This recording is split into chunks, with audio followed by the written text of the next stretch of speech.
Alrighty, Dr. Miklósi, thank you so very much for that wonderful presentation. We now invite the audience to ask questions. So please use the question and answer button at the bottom of your screen rather than the chat. And I will go ahead and read the questions out loud for Dr. Miklósi to answer.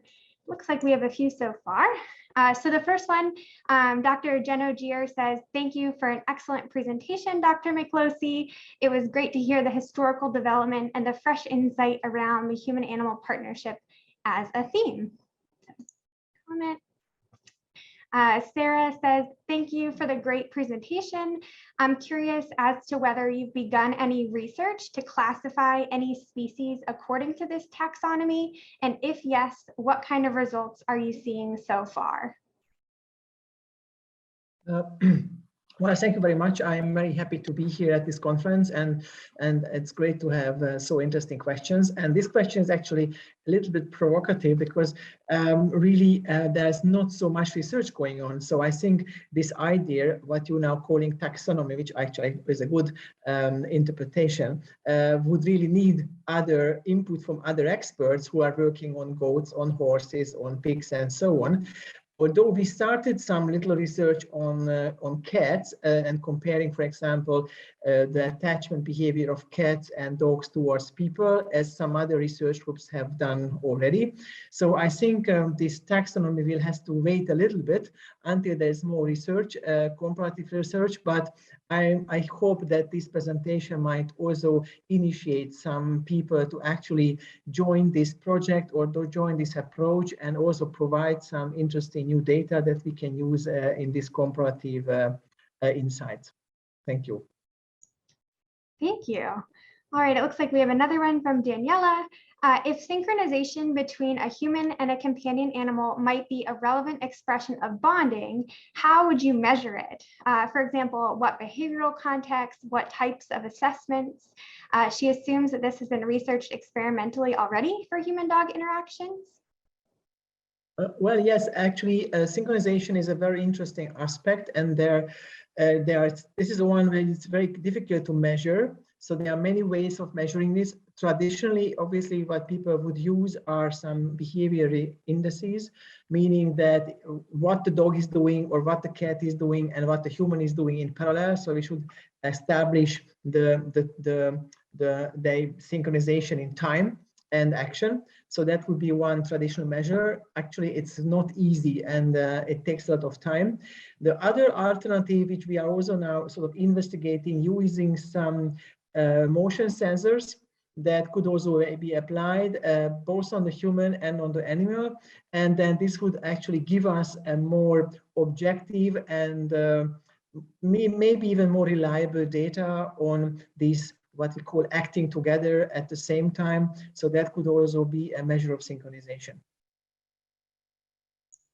Great, thank you so much. All right. Let's see, we have another one from Katrina. Fascinating approach to viewing HAI. I think that referring to the human-animal or human-companion-animal partnerships makes it more amenable to objective measures. Bond often conjures up emotion and ideas of love, which are very hard to measure. In regards to horses, so far the evidence is very scant. Do you think we are perhaps measuring the wrong things? Well, okay, I can, yes. So with love, that's a complicated issue. Actually, I had this interesting title, but then I realized that the time, the half an hour or 25 minutes will be not enough to actually also include love. So I just left it out because it's so complicated as a concept.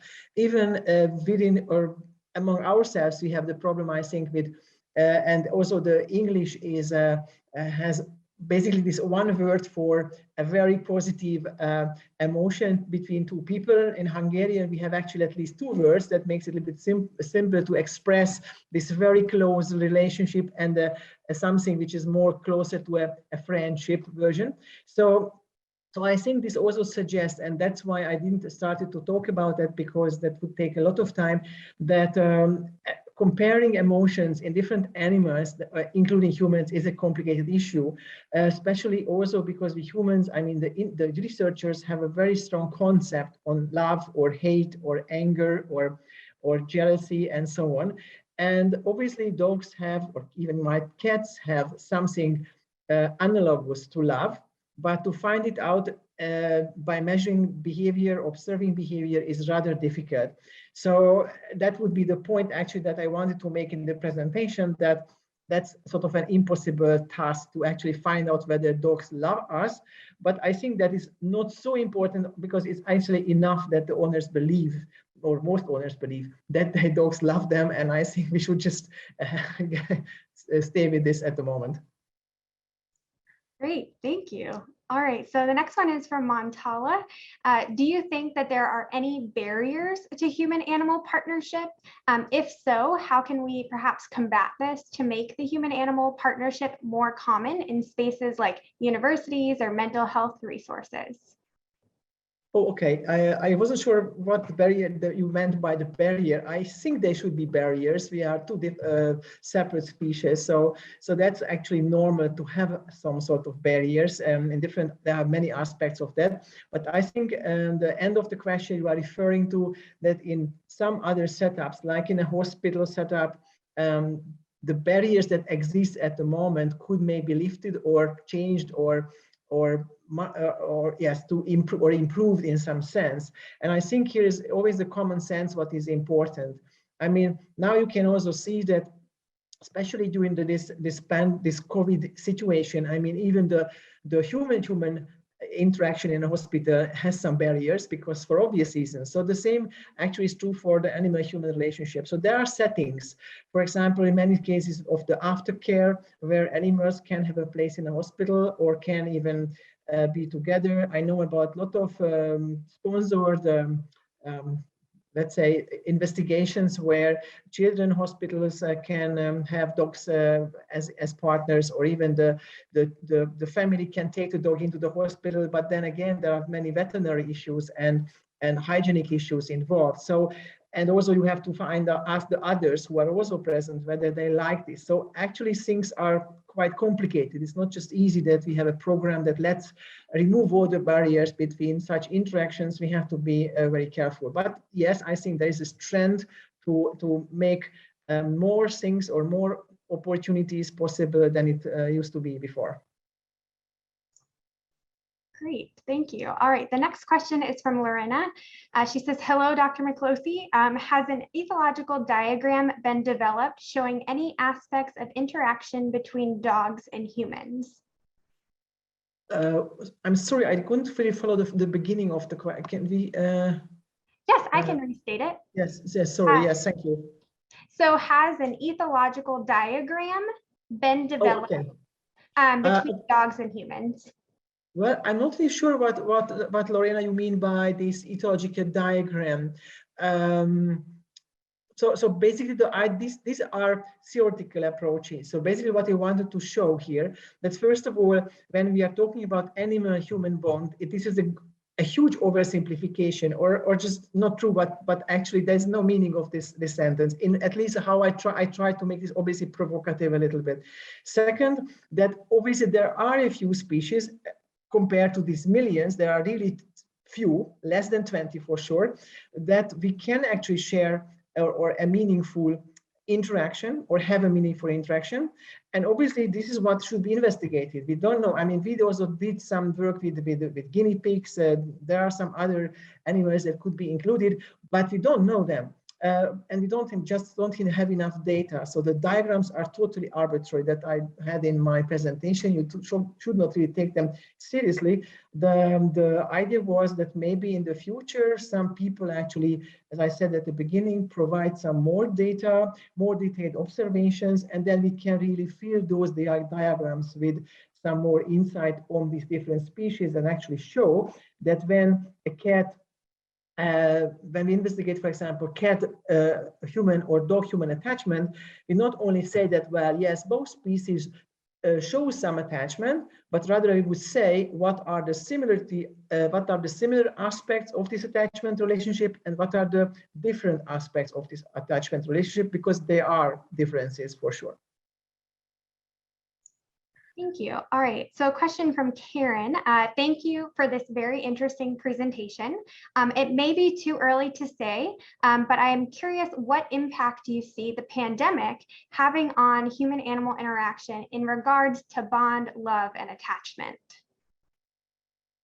Well, that would be another presentation that I'm probably obviously not prepared for at the moment, but I think basically very subjective. It's again complicated because we had this news that when people were closed in for a long time, they really wanted to have a pet, and then many people got a pet, and then when the pandemic was over, or at least we thought that it is over, then they wanted, or some of them obviously wanted to get rid of those pets, others obviously kept those animals. So it very much depends on the situation. I think humanity, that was I think the first time when we were exposed, I mean, the living generations are exposed to such global effect of actually being constrained, and on the other hand really not so constrained because we have the internet, we had many ways to connect to each other.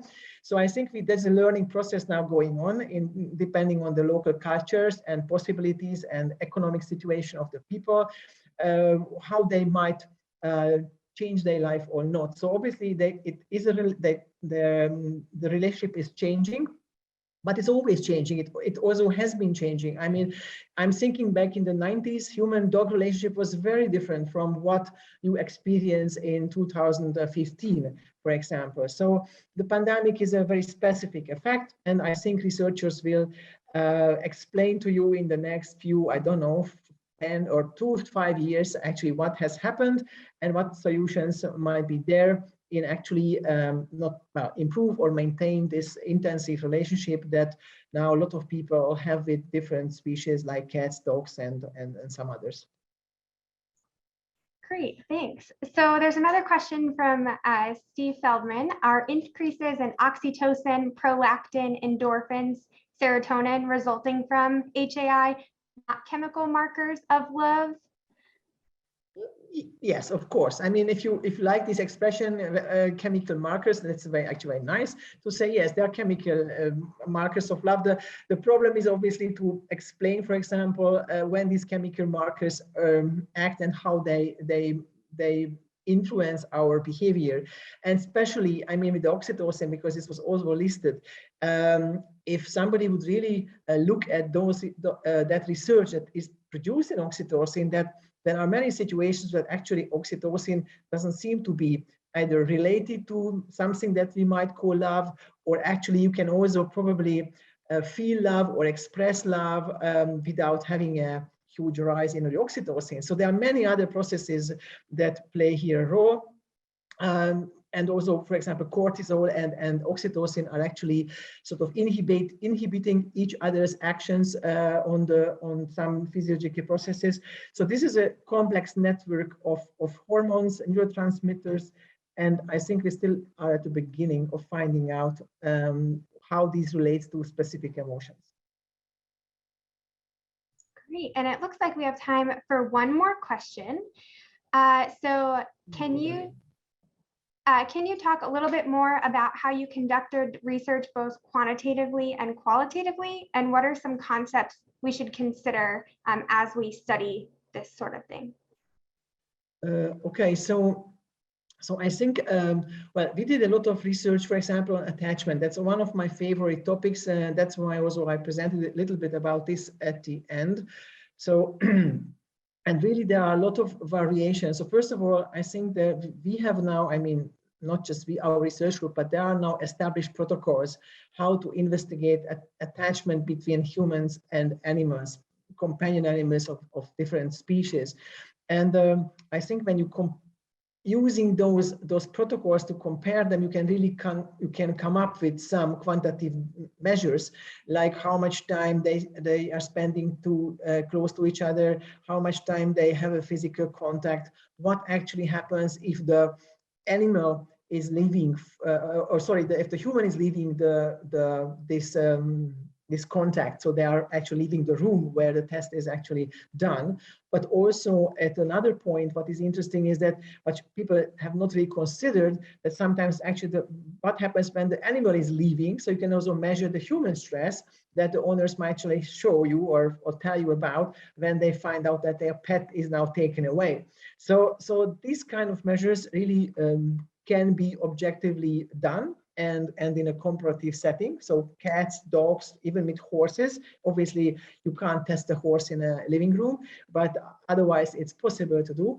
And when really there are many such tests, because there's a huge variation. So even within dog breeds and so on, you can get differences depending on some experience and so on. So when we have these large amount of data and really a lot of research, then we can come up with some general concept of this human companion animal partnership that really could really show us whether this hypothesis that I put forward today is true, that having animals with a higher social competency would actually be also having a closer relationship with humans. Great. Well, thank you so much for your time today. And thank you, audience, for your participation. I think that was an excellent Q&A session. And we are so delighted that you were here with us. Thank you. Thank you very much. And if you have still questions, you can write to me in private, and I hope I can answer them. Thank you very much. Thank you. For being here. Bye. Bye-bye.